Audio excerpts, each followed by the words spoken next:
자가발전 물음표가 붙었습니다. 기사 같이 볼까요? 10월 사퇴설 진화에도 식지 않는 이재명 거취 논란입니다. 부제를 좀 보겠습니다. 후임자, 어제 저희가 K의원이라고 얘기를 했습니다. 알고 보니 K의원 김두관 의원이었다라는 얘기도 같이 했는데 후임자로 거론된 김두관 의원 사실 무근입니다. 라고 얘기를 했습니다. 하지만 그런 가운데 민주당 안팎에선 비대위 전망도 계속해서 나오고 있다라는 건데요. 지금 후임자로 거론된 김두관 의원 아니다라고 얘기를 하는데도 지금 계속 식지 않는 이재명 거취 논란. 이게 후임자가 누구야? 김두관이래. 여기에서 어제 아닙니다. 이런 얘기 아닙니다라는 얘기가 계속 나왔죠. 그러다 보니까 이게 자가발전 아니야? 라는 의혹으로 방향을 또 살짝 틀었습니다. 관련 목소리 들어보고 오시죠. 이재명 대표 지금 뭐 사퇴설이야 뭐 지금 뭐 한 100번도 더 들은 것 같고 그다음에 이 정치가요. 예를 들어 우리가 이게 그림을 딱 그려요. 이 사람 밀어주면 이 사람이 다음에 대표되고 그 되는 적을 한 번도 본 적이 없어요. 그렇게 안 됩니다. 그러니까 제가 보기엔 이거는 약간 자가발전 가능성이 있다. 여러 가지 시나리오 중에. 어떤 모 기자가 전화가 와서 자가발전 한 거 아니냐 이렇게 하길래 알다시피 저는 자가발전의 자자도 모르는 사람이지 않냐.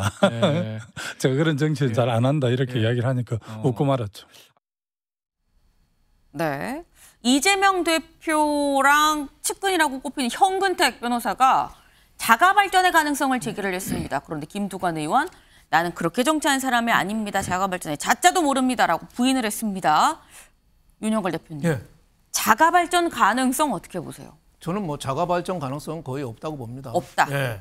그 후임으로 거론된 김두관 의원이 이재명 대표하고는 아주 친하잖아요. 네. 거의 형님으로 모신다고 그래요. 그럴 정도로 가까운 사이라 네. 이제 10월에 대신 대표직을 맡는다. 이재명 대표 사퇴하고 네. 한다는데 그 자가발전 할 전혀 성격이 전혀 아니다. 일부 보수 패널 쪽에서 얘기를 한 건데 네. 그런 성격은 아니다. 왜냐하면 10월에 이재명 대표가 그만둔다고 해도 네. 바로 그냥 임명한다고 당 대표할 수 있는 게 아닙니다.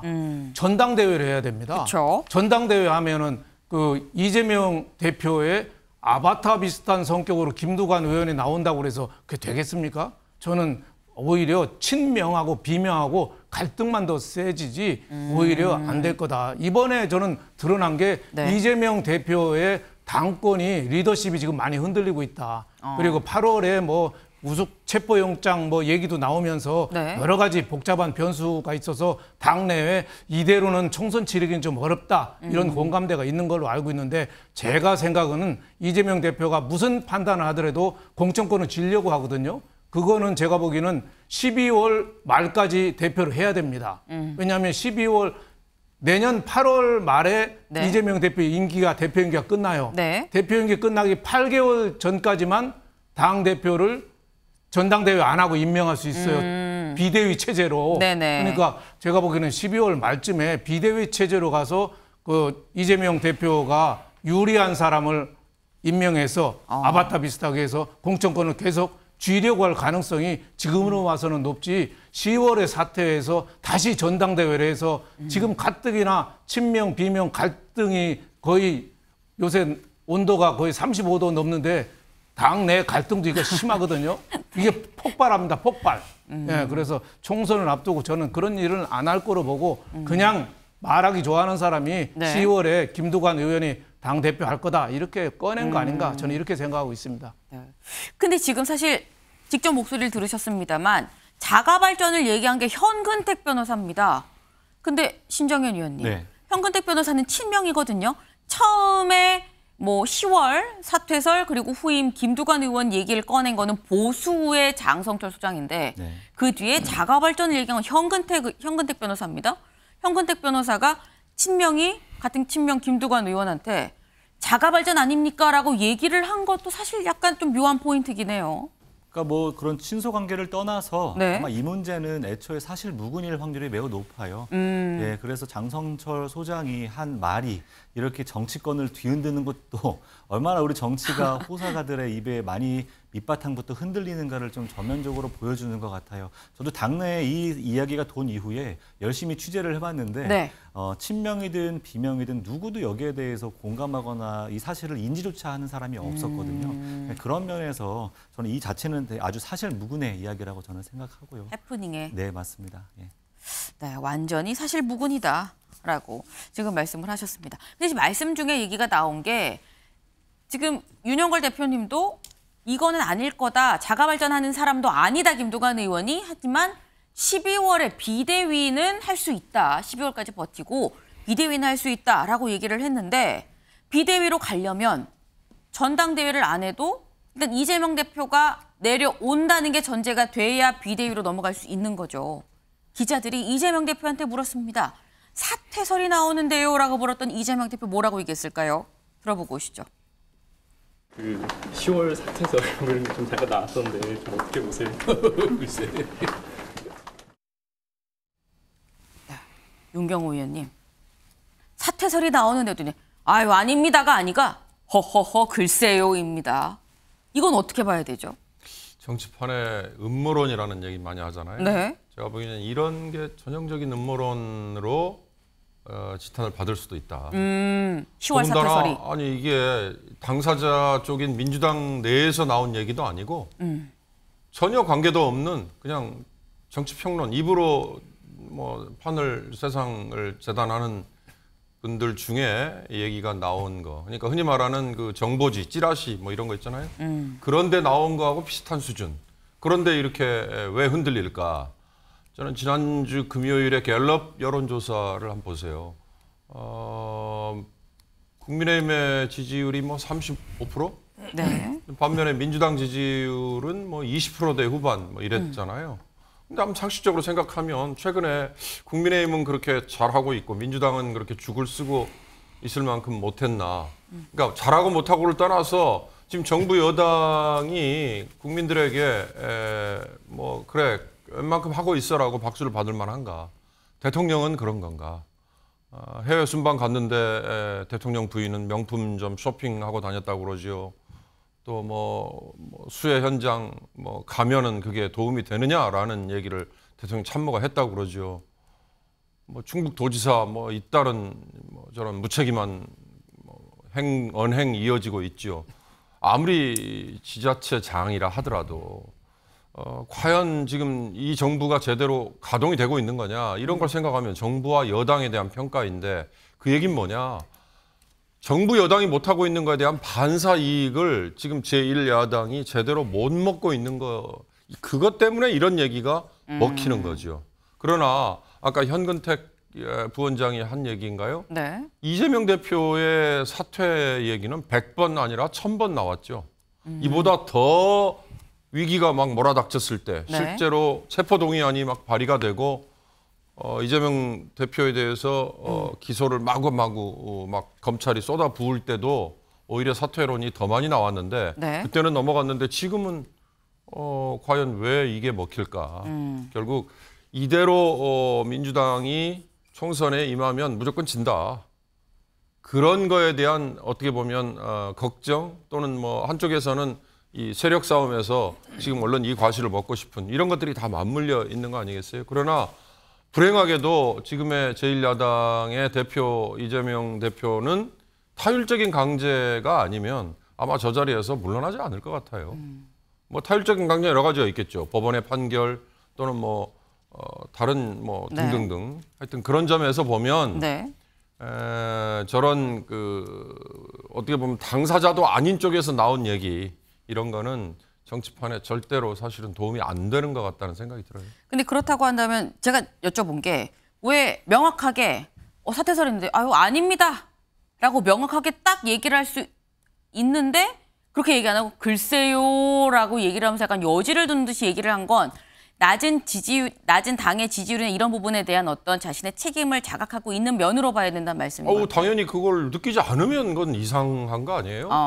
지금 말씀드렸듯이 갤럽 지난주 금요일에 나온 그 여론조사만 봐도 네. 그 이전까지는 국민의힘과 민주당의 지지율이 거의 비슷했잖아요. 32%, 33%대에서 네. 거의 비슷했었던 걸로 저는 기억을 해요. 그런데 그게 일주일, 2주일이 지나면서 오히려 더 야당의 지지율은 떨어지고 여당 국민의힘의 지지율은 올라가고 있는데 그걸 지금 당대표인 이재명 대표가 뭐라고 얘기를 하겠어요. 그런 거에 대한 책임을 당연히 느껴야죠. 느끼지 네. 못하면 자격이 없는 거죠. 네.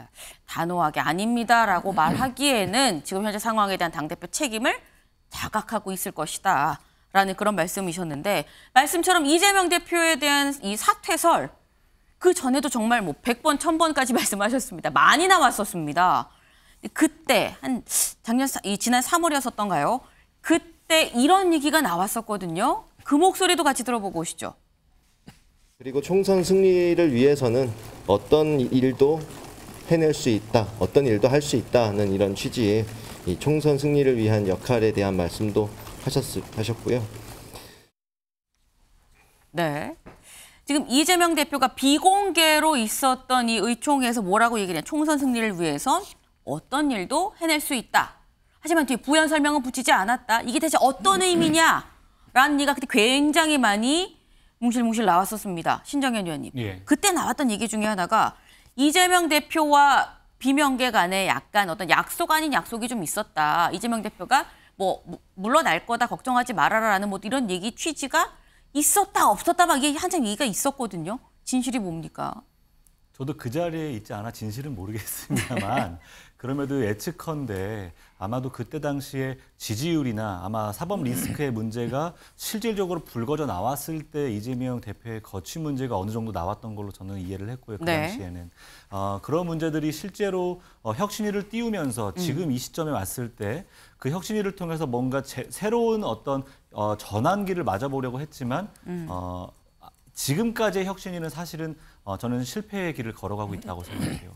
거기에 지지율마저도 이제는 수도권 지지율이 국민의힘과 거의 10% 가까이 차이 날 정도로 정말 안타깝지만 폭락의 수준으로 민주당이 가고 있죠. 그렇기 때문에 그 당시에 총선을 위해 무엇이든 할 수 있다라는 그것의 전제로 제가 판단했던 그 두 가지가 네. 이제는 현실에서 드러나고 있다라고 저는 보고 있는 것입니다. 알겠습니다. 일단 이 이재명 대표의 사퇴설 관련해서 비명의 신경민 의원은 이렇게 전망을 했습니다. 이 목소리도 들어보고 오시죠. 이 대표직은 카드로 언제든지 쓸 수 있고 개항을 불출마도 언제든지 쓸 수 있고 그러나 공천권은 절대로 내려놓지 않는다.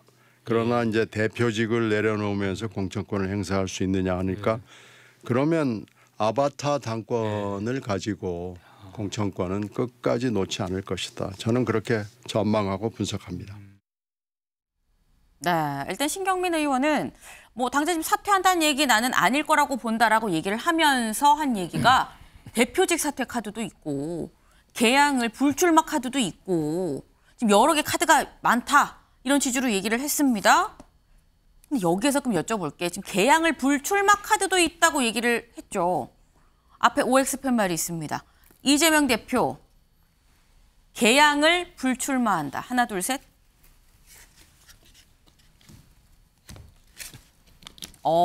지금 이건 진보 보수가 아니라 좀 묘하게 나뉘었습니다. 네. 일단 윤영걸 대표님은 불출마한다. 네. 왜? 제가 보기에는 개항 의뢰에 네. 출마하면서 방탄 의원이 됐다. 의원 특권을 누리려고 네. 감옥 안 가려고 저랬다. 저런 비난이 많았잖아요. 그래서 제가 보기에는 이재명 대표가 불체포 특권 포기한다 여러 가지는 했는데 네. 또 내놓을 게 많지 않아요. 그래서 저는 내년 출마를 특권 포기 차원에서 내 몸을 던진다는 식으로 해서 내년 4월 선거를 총선을 앞두고 네. 선언할 가능성이 있다. 당 대표는 8월 24일 내년 8월 24일이 임기가 끝나니까 네. 올 12월 24일까지는 유지해야지 네. 비대위 체제로 갈 수 있어요. 그러니까 올해 크리스마스까지는 무조건 당 대표를 버티고 네. 그다음에 비대위로 가서 측근을 비대위원장 시키고 그리고 그 다음 순서로 나 포기하는 순서로 저는 불출마할 가능성이 있어서 네. 제가 보기에는 아까 신경민 의원도 얘기했듯이 가장 큰 거는 이제 공천권은 아마 끝까지 지고 갈 겁니다. 이재명 대표가 지난 대선에서 0.76%로 졌잖아요. 그러니까 더 하면 된다는 생각하니까 대권을 위해서만 지금 달려가는 거죠. 그래서 저는 공천권은 끝까지 유지하면서 네. 끝까지 쥐면서 저는 모든 다른 거는 곁까지는 좀 포기하는 수순을 밟지 않겠느냐 이런 생각을 하고 있습니다. 최종 목표를 위해서 일단 총선 개항을은 불출마할 것이다라는 건데 이동석 의원은 X 출마할 것이다라고 전망을 해요. 네, 이재명 대표 계속해서 권력을 쥐기 위한 행보에 돌입할 것으로 보입니다.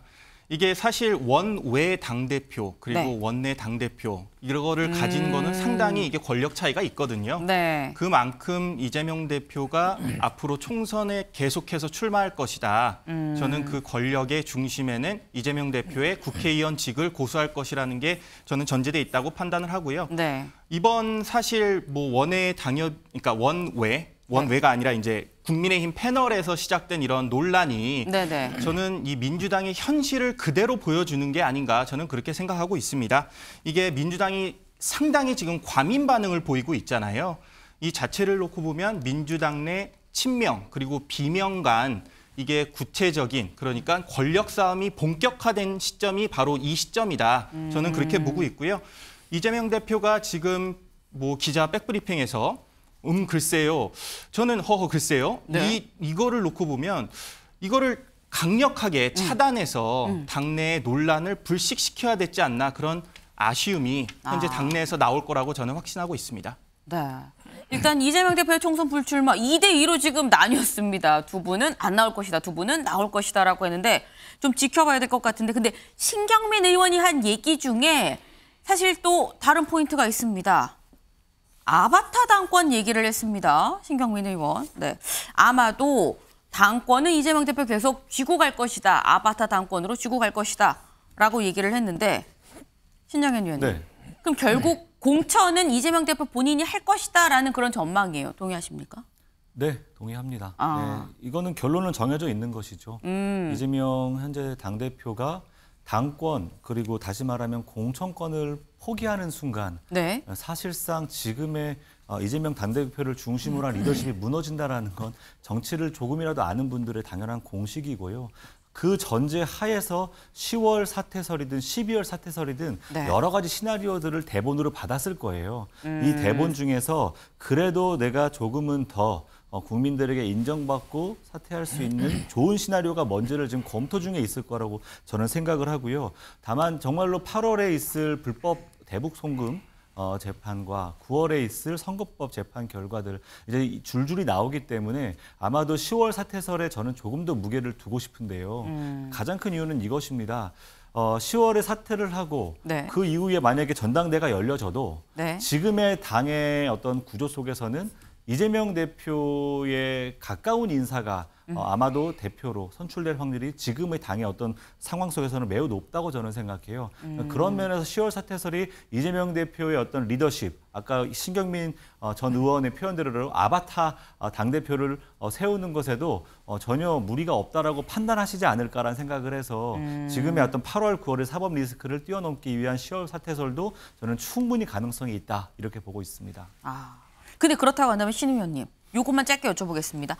그럼 계속 이재명 대표가 공천권을 갖고 간다고 하면 연말에 이낙연 전 대표와 이재명 대표의 관계 설정은 어떤 관계로 설정이 되는 걸까요?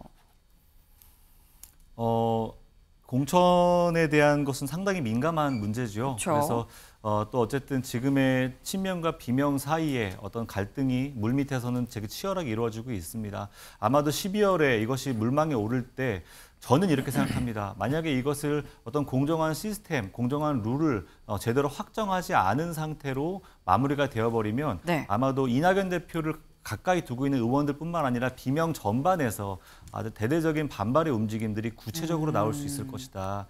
그렇게 저는 보고 있습니다. 네.